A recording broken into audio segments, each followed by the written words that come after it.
கடலலை கொஞ்சும் திருச்செந்தூரில் விஸ்வரூபமே வேலையா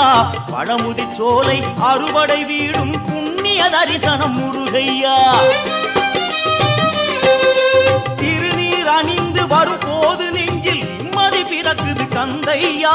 சுகனே சிவனார் மகனே உன்னை பாட பாட சுகமாகுதையா வேல் முருகா அரோகரா